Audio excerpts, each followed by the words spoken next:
오늘부터는 잃어버린 영혼이라는 주제로 말씀을 전하도록 하겠습니다. 첫 번째 시간, 오늘 첫 번째는 마리아의 행복이라는 제목으로 말씀을 증거합니다. 12월은 성탄의 계절이죠. 많은 사람들이 즐거워하고 기뻐합니다. 이제 곳곳에서 음악이 들려오고 화려한 조명과 또 성탄 트리를 보게 될 거예요. 연말만 되면 믿는 사람이든 믿지 않는 사람이든 다 이 성탄의 계절을 즐거워하고 기뻐합니다.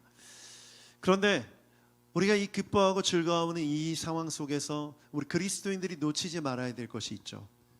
그것은 왜 기뻐해야 하는가입니다. 왜 기뻐해야 하는가? 왜 즐거워해야 하는가? 여러분, 이것을 놓치지 말아야 합니다. 성탄절은 예수님의 탄생을 기뻐하며 축하하는 날이죠. 마치 우리가 생일을 기억하며 축하하며 즐거워하듯이 예수님의 탄생을 기뻐하며 즐거워하는 날입니다.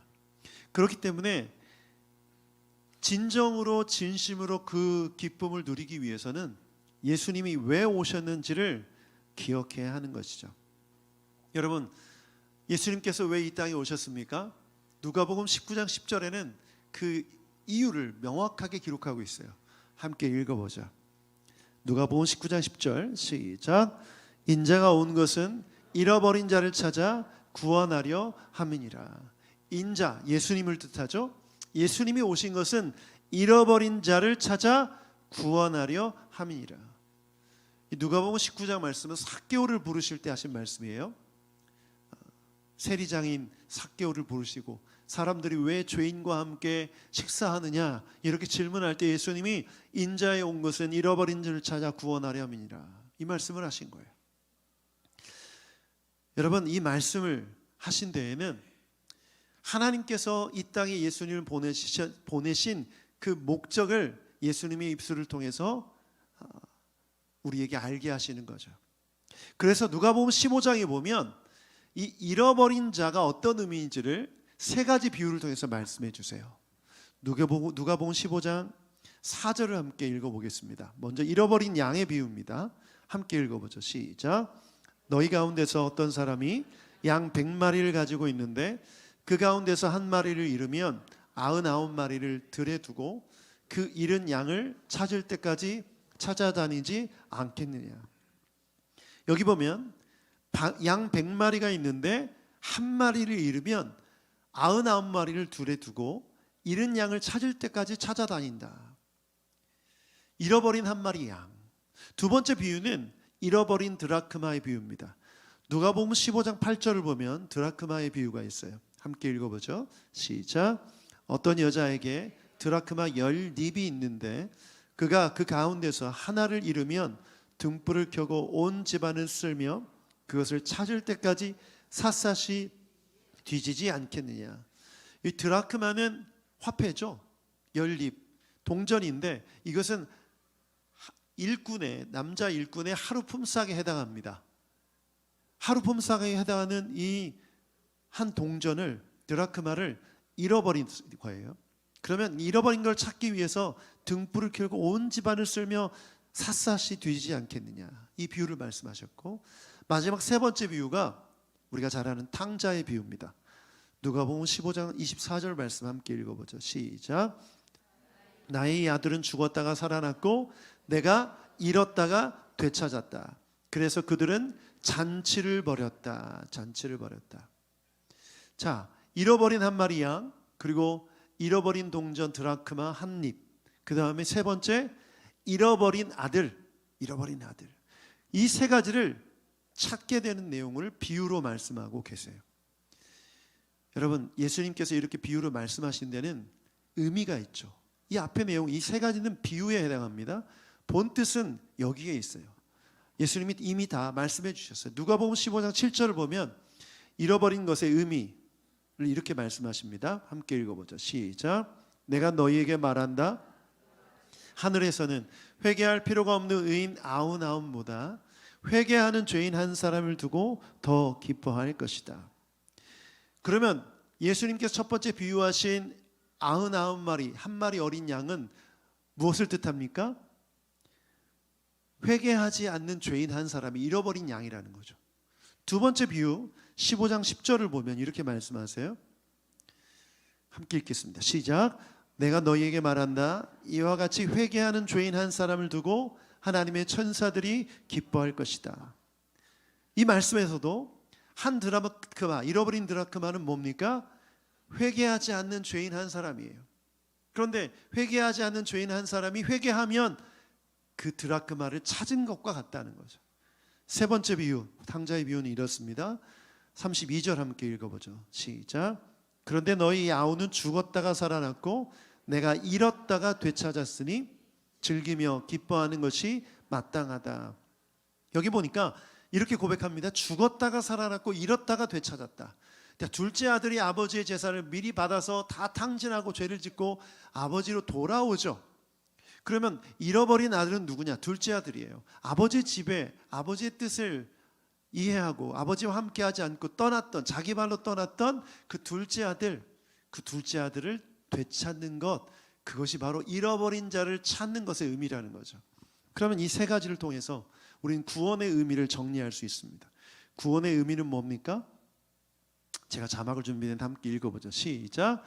죄로 인해 하나님을 떠난 사람들이 하나님께 돌아오는 것이다. 이걸 저는 이렇게 표현하고 싶어요. 제자리로 돌아오는 것이 구원이다. 원래 자리로 돌아오는 것. 목동 옆에 있어야만 하는 한 양이 원래 자리로 돌아오는 것이 구원이다. 10 드라크마가 다 여인에게 있어야 되는데, 그 손에, 그 주머니에 있어야 되는데 잃어버린 그 한 입이 그 여인에게 돌아오는 것.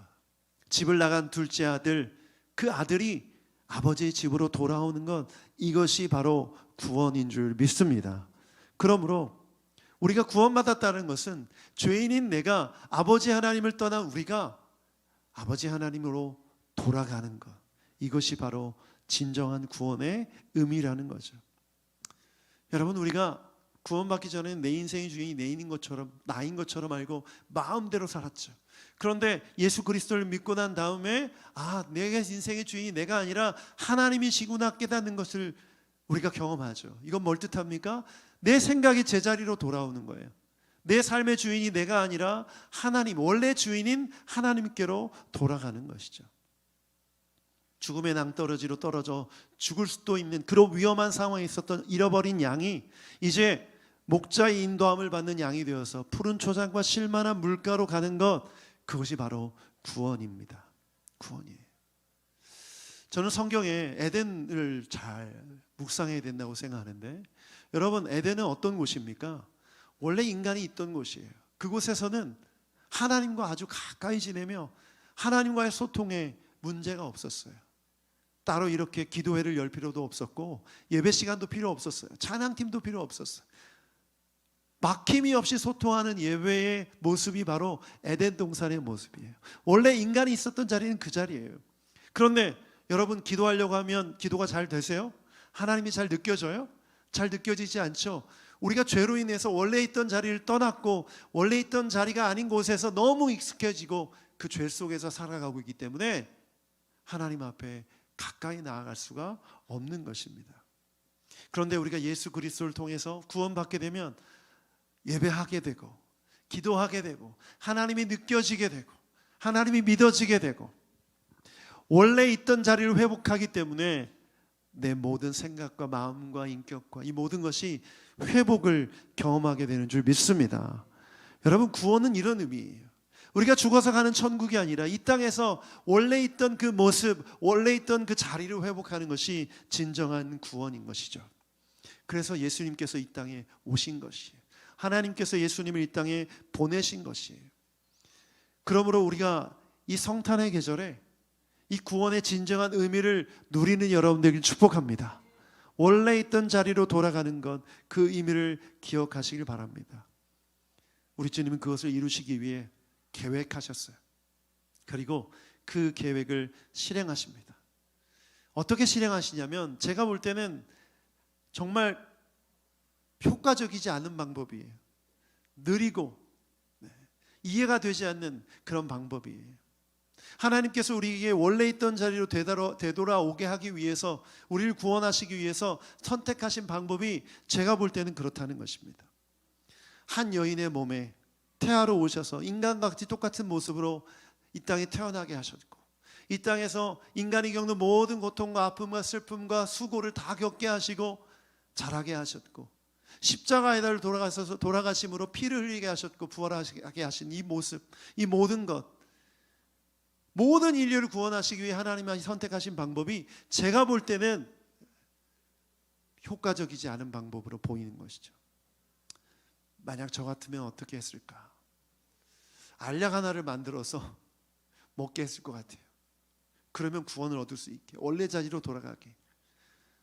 요즘 사람들이 생각하고 사람들이 지금 경험하고 있는 스마트폰이라든지 이런 인터넷을 활용한 방법으로도 구원할 수도 있을 것이고, 하나님 안에 불가능함이 없기 때문에. 그런데 예수님을 정말 어린아이의 모습으로 이 땅에 태어나게 하셨고, 그것을 통하여 인간의 구원을 이루신 것이 왜 하나님의 방법이었고 왜 하나님의 계획이었는가? 우리가 그 질문 앞에 오늘 본문을 통해 답을 찾을 수가 있습니다. 그 계획을 이제 살펴보므로 하나님께서 잃어버린 영혼들을 구원하시고 잃어버린 영혼들을 제자리로 돌려놓으시려는 하나님의 계획과 뜻을 알게 됩니다. 그 계획을 이렇게 시작하셨어요. 마리아라는 여인을 통해서 시작하셨습니다. 마리아는 어떤 사람입니까? 저는 이렇게 정의하고 싶어요. 그녀도 잃어버린 영혼이었다. 여러분, 모든 인간은 잃어버린 영혼들입니다. 믿으십니까? 그렇다면 마리아 또한 잃어버린 영혼이죠. 그런데 마리아에게 천사들이 나타나 메시아를 잉태될 것이라고 이야기를 합니다. 그 말을 들은 마리아는 어떻게 반응하죠? 물론 질문했어요. 의심했어요. 두려웠어요. 그런데 마지막 대답은 이거였습니다. 주의 뜻이, 주의 말씀이 이루어지이다. 믿음으로 반응했어요. 그리고 예수님을 잉태하게 되었습니다. 그리고 난 다음에 누가복음 1장 46절부터 48절 오늘 본문에 의하면 그가 찬양을 하고 있습니다. 한번 46절부터 48절까지 한 번 더 읽어보도록 하겠습니다. 시작. 그리하여 마리아가 말하였다. 내 영혼이 주님을 찬양하며 내 마음이 내 구주를 하나님을 좋아함은 그가 이 여종의 비천함을 보살펴 주셨기 때문이다. 이제부터 모든 세대가 나를 행복하다 할 것이다. 여러분, 여기 이 말씀, 이 찬양의 고백에서 주목해야 될 표현이 뭔지 아세요? 바로 비천함입니다. 비천함. 마리아는 스스로 비천하다고 고백하고 있어요. 그런데 왜 자기 자신을 비천하다고 말하고 있을까요? 여러분, 이 당시 마리아가 살던 당시에 정말 사회적으로 신분이 낮고 가난한 비천한 부류가 있었어요. 과부와 고아 그리고 노예들입니다. 세상적으로 봤을 때 굉장히 비천한 지위와 신분에 있었던 사람들이에요. 그래서 성경을 보면 그들을 도와야 된다는 메시지가 계속해서 기록되어져 있죠. 그런데 마리아가 그러면 과부였는가? 과부 아니죠. 고아였는가? 이건 정확히 알 수 없어요. 그리고 노예였는가? 이것 또한 알 수가 없어요.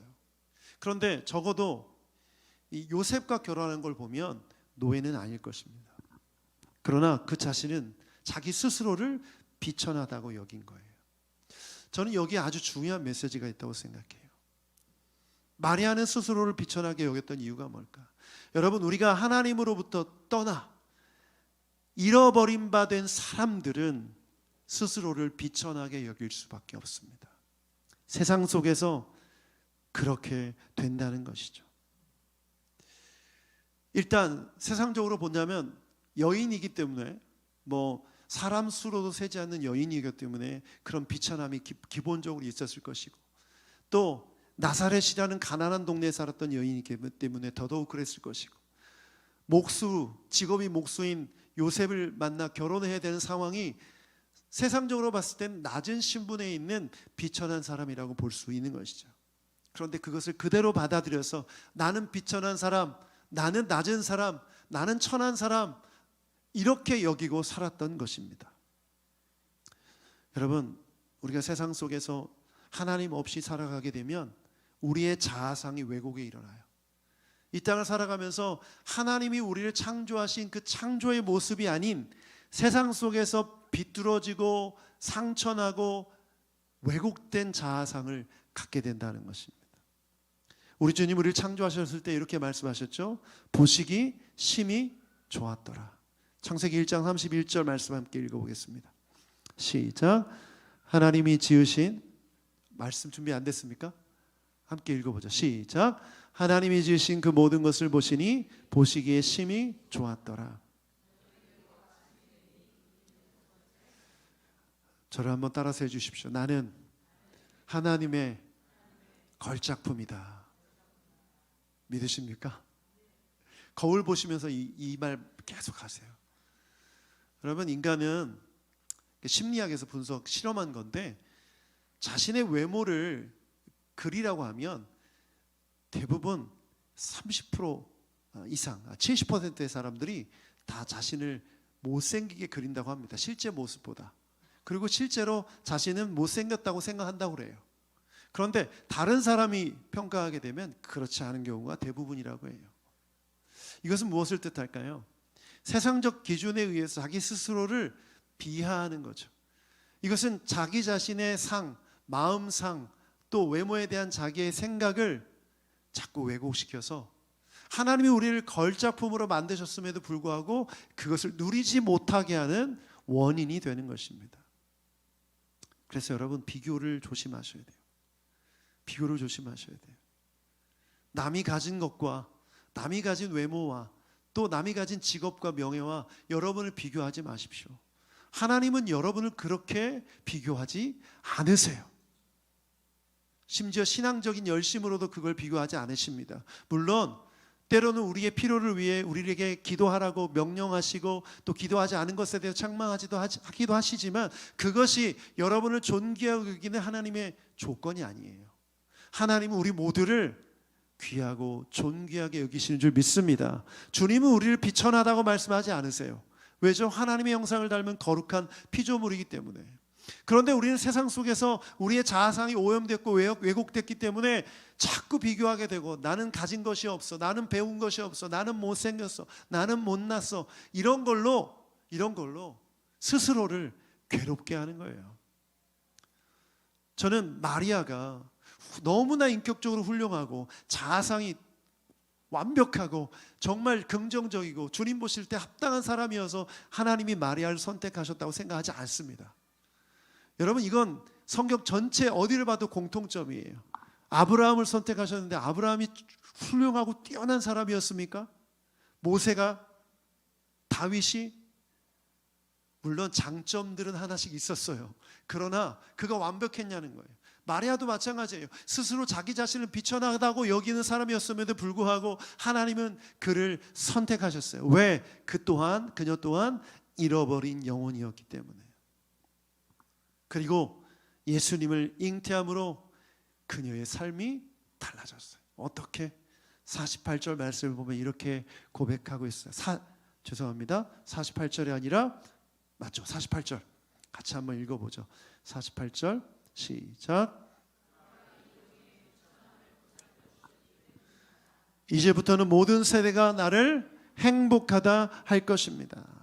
여러분, 비천한 사람이 행복하다고 말할 수 있습니까? 비천한 사람은 행복하다 말할 수가 없어요.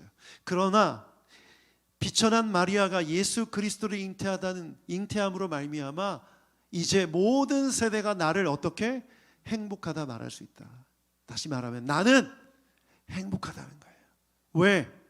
세상적인 조건으로 봤을 때 비천하지만 하나님의 아들이신 메시아를 내가 잉태했기 때문에 나는 이제 행복한 사람이다. 모든 세대가 이것을 인정할 것이다. 왜? 이건 변하지 않는 진리이기 때문에. 여러분, 변하지 않는 진리, 이것 때문에 우리는 행복할 수 있는 줄 믿습니다. 아멘. 2023년 LG 트윈스가 우승했어요. 축하드립니다. 제가 응원하는 하나이글스는 9위를 했습니다. 10개 팀 중에. 뭐 그럴 수 있다라고 생각하지만 그럴 수 있는 게 계속되면 사람이 절망에 빠지잖아요. 시즌 초에는 아까 응원하다가도 시즌 후반이 되면 포기하게 되는데, 그런데 하나이글스 응원가 중에 나는 행복합니다라는 노래가 있어요. 그 노래 혹시 다 아시죠? 근데 제가 몰랐는데 이거 검색해 보니까 윤한기라는 가수 아시죠? 아주 유명한 분이죠. 이분은 이제 목사님이 되셔서 목회를 하셨는데, 제가 그 노래가 갑자기 떠오르는 거예요. 그러면서 이 노래를 부르기가 싫은 거예요. 왜냐하면 아무리 내가 하나이글스라는 팀을 응원하지만 이렇게 못하는 팀을 응원하는데 이게 신이 나지가 않는 거죠. 이 공감이 되지 않는 거예요. 아무리 자가 발전해서 나는 행복하다 행복하다 행복하다 행복하다 이 100번을 말한다고 진짜 행복하냐는 거예요. LG 트윈스처럼 우승을 해야 행복하죠. 무슨 말인지 이해되시죠? 그 내년에 또 꼴찌할 수도 있어요. LG 트윈스는. 저주는 아닙니다. 남의 일 같지 않다는 생각을 하시라는 거예요. 언제든지 그렇게 될 수 있다는 거죠. 근데 제가 드리고 싶은 말씀은 뭐냐면, 이건 변하는 거잖아요. 내가 응원하는 야구팀의 순위는 변해요. 1등 할 수도 있는데 꼴찌할 수도 있어요. 하나이글스는 1999년도에 우승을 했는데 그 당시 제가 마지막 경기에 잠실구장에 있었거든요. 몇 년이 흘렀는지 계산이 잘 안 돼요. 근데 LG는 더 오래됐더라고요. 그날이 올 줄 믿습니다. 그런데 중요한 건 뭐냐면 순위는 변해요. 그러므로 이 노래를 부른다는 건 진짜 무슨 자가 발전하는 거예요. 아무 이유 없이 그냥 하는 거죠. 그런데 우리가 행복하다고 말하는 것은 변하는 게 아니에요. 예수님은 우리의 구원자이심을 믿습니다. 예수님은 승리하셨습니다. 이건 변하지 않는 진리예요. 그렇기 때문에 우리는 아무리 이 세상에서 비천하다고 사람들이 말하고 비천하게 느껴질지라도 우리는 행복을 누릴 수 있는 근거, 이유가 우리 안에 있는 줄 믿습니다. 그래서 오늘 이 성탄의 계절에 우리는 기뻐해야 하는 거죠. 마리아에게 그 비천했던 삶에서 행복을 경험할 수 있게 해주신 이 주님의 계획이 우리에게도 동일한 거예요. 저는 이것을 묵상하면서 이런 생각했어요. 여러분, 예수님이 영접했다고 우리가 표현하죠. 마치 마리아가 예수님을 잉태한 것과 마찬가지예요. 여러분 안에 예수님이 계십니까? 그렇다면 행복의 이유는, 필요 충분 조건은 다 채워진 줄 믿습니다. 그래서 나는 행복합니다 이 노래를 부를 수 있어요. 네. 지금 부르지는 않겠습니다. 여러분, 우리가 예수님을 영접했다는 것은 행복의 이유와 조건이 우리 안에 있다는 것이고, 우리를 위해 오신 예수님의 목적, 잃어버린 자를 찾아 구원하시는 그 목적이 내 삶에 이루어졌다는 것이에요. 아멘. 여러분, 큰 목사, 작은 목사 있습니까? 없죠. 그런데 목회자들까지들 사이에는 있는 것 같아요. 목사들도요, 만나면 성도가 몇 명인지부터 물어봐요.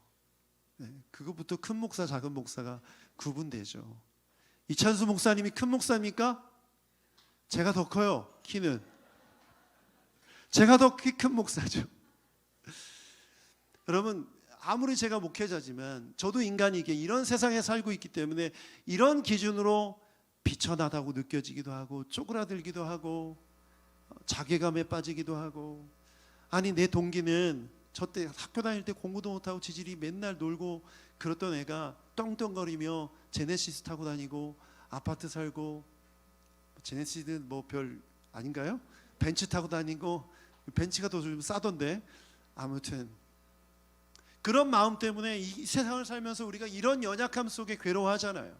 별거 아닌 것 같지만 아니야, 나는 하나님이 인도하셔 도와주셔 이렇게 생각해도 내 마음이 그렇게 휘둘리잖아요. 그게 바로 우리의 연약함이라는 거죠. 자, 그렇다면 내가 잃어버린 바 되었던, 목자 없이 주인 없이 마음대로 떠돌아졌던 내 인생, 이 비천함을 긍휼히 보시고 예수님이 오셔서 나를 구원하셨다는 사실은 언제든지 어떤 상황 속에서든지 여러분 그 비천함의 구덩이에서 우리를 꺼내줄 수 있는 놀라운 진리인 줄 믿습니다. 거기 빠져나올 수 있어요. 예수님이 우리의 구원이 되시기 때문에. 저는 그래서 복음의 능력이란 바로 이것이라고 믿습니다. 아멘. 아멘. 여러분, 인생을 살면서 이렇게 예배드리고 기도하고 찬양할 때 막 힘이 나고 그러지만 여러분, 삶으로 돌아가면 바로 마음이 꺾이지 않으세요? 특히 막 이불킥 하고 싶은, 내가 왜 그랬을까 막 후회되고 막 원망스러울 때 있지 않아요? 내가 왜 그 말을 했을까? 왜 그 행동을 했을까? 나는 왜 그랬을까? 이런 비참함에 빠질 때 있지 않아요? 네.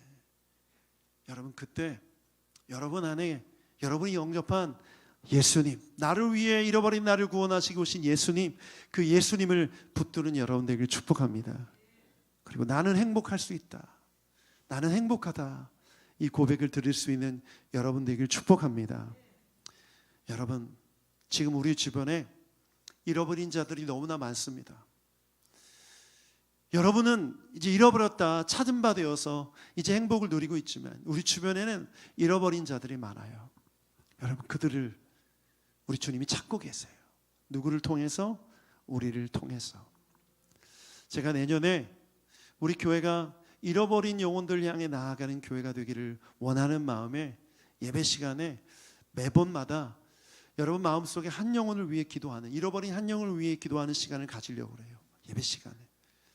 그런데 이걸 굳이 내년부터 할 필요가 있을까? 당장 지금 시작해도 빠르지 않다고 생각해요. 그래서 저는 이 잃어버린 영혼 시리즈 설교를 시작하면서 마리아부터 계속해서 복음으로 인해서 잃어버린 바 되었던 사람이 돌아오는 사건을 통해서 여러분, 내가 이번 주에, 내가 올 한 해 내가 구원해야 될, 주님이 구원하시면 내가 기도해야 될 그 영혼, 한 영혼을 위해 기도하는 여러분 되길 축복합니다.